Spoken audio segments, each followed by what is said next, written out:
Mr. President, if there's one thing for sure, it's that things look very different at the southern border these days than they did a year ago. Encounters at the southern border have dropped precipitously to as low as just 7,832 encounters in July. Now compare that to the southern border under the Biden administration, when U.S. Customs and Border Protection was encountering more than 100,000 illegal immigrants per month, and sometimes many more.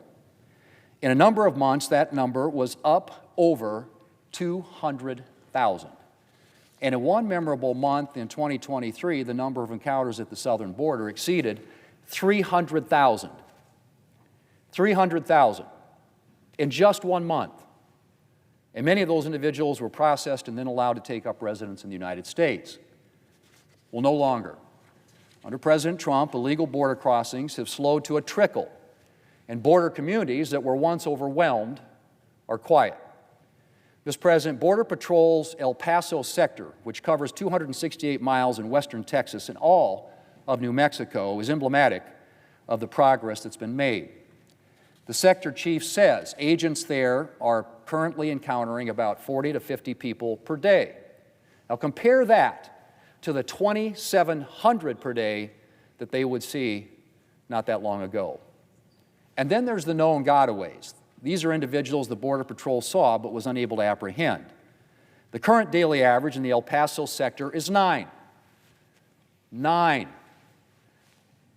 known gotaways per day.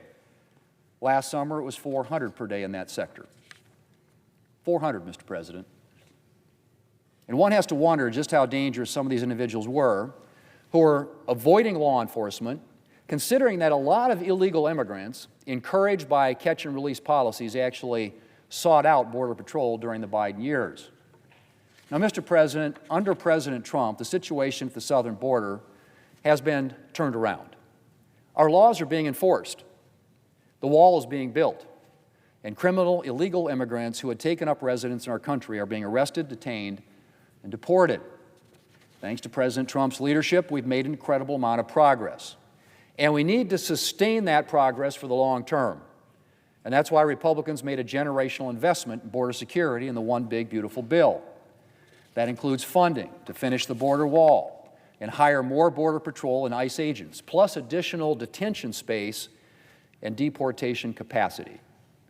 We also included funding for the Department of Justice to hire more immigration judges to address the massive backlog in immigration cases, a backlog made exponentially worse by the Biden administration's policies. Mr. President, the open border policies of the past were a danger for everyone.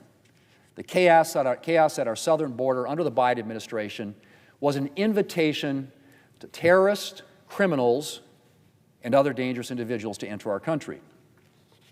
It placed an incredible burden on our Border Patrol agents, many of whom were pulled off the essential work of guarding the border to process the flood of illegal immigrants.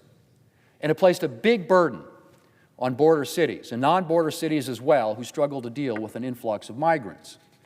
Then there were the dangers to illegal immigrants themselves, who were encouraged by President Biden's policies to put themselves at the mercy of human smugglers and the cartels, criminals who profited off of the open southern border.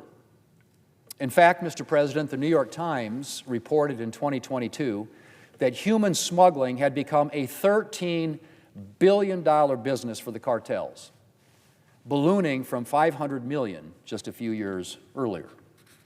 New border security measures, however, have cost the cartels an estimated $1 billion since the start of this year. And now law enforcement has the bandwidth to go after these criminals and disrupt the networks whose activities endanger immigrants and Americans alike.